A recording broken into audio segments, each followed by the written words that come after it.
So if this is 1979, I should probably change clothes, right?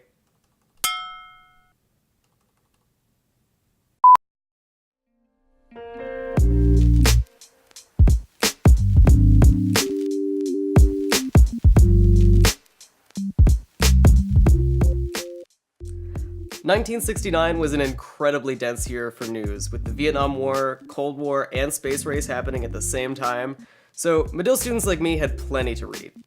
Here's a sampling of what'd be going through my head on my birthday, January 18th, 1969. Stuff I'd like. As a journalism student and citizen of the newly anti-war United States, I would have been all over journalists like Edward R. Murrow and Seymour Hersh, as well as my peers at the Daily Northwestern like Bob Greene, all of whom aim to paint a fair yet sometimes bleak picture of the state of the world. Vice is a guilty pleasure of mine, so based on that, I know I'd love Hunter S. Thompson's book Hell's Angels, in which he profiles two California chapters of America's most notorious motorcycle gang. With an introduction from a former member and police beat reporter from San Francisco, Thompson had access to the club like no one had before.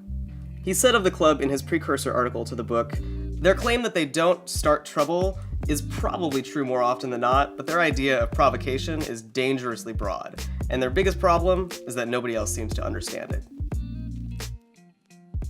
On the whole, as a college student with residual angsty teen, I'd probably have a copy of Hell's Angels on my nightstand and a radio playing war reporting right behind it.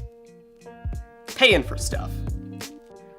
Journalism sure isn't free today, and it sure wasn't in 1969 either. While today we have a dizzying array of cookie-tracked personalized ads and industry woes related to ad blocking, 1969 was a much simpler time. You could read the ads like an open book.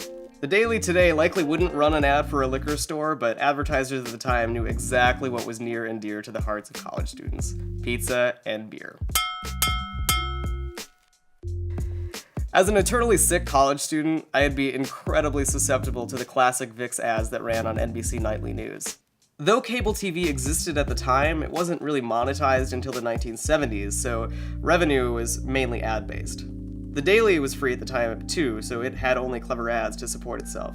The subscription model was alive and well for print products, but it wouldn't make its way into other sectors of the market until much, much later. Journalism looked and sounded a lot different in 1969. The Daily headlines were a lot more punny, with titles such as, "Another sit-in, the message is black."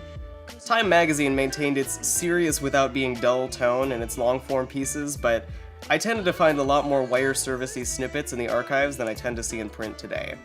In general, broadcast news used fewer camera angles, and it was appropriate to look down at a script more so than today. National News Service maintained its serious tone, though, and was less punny than the Daily. It's my birthday! So, what was actually happening on my birthday in 1969? For starters, Nixon will be sworn in 2 days from today. Time magazine describes him as a methodical craftsman, and news reporting of the time was generally positive, but we all know how long that lasted. In Evanston, high school students led a sit-in in the high school superintendent's office, though Daily staffers like Bob Greene were less than excited about their lack of tangible victories. The Vietnam War is largely winding down now, thanks to low public support fueled largely by critical media coverage of the war. And in broadcast, Henry Cabot Lodge holds a snooze-worthy, informationless press conference. For Medill, I'm Sam Schumacher.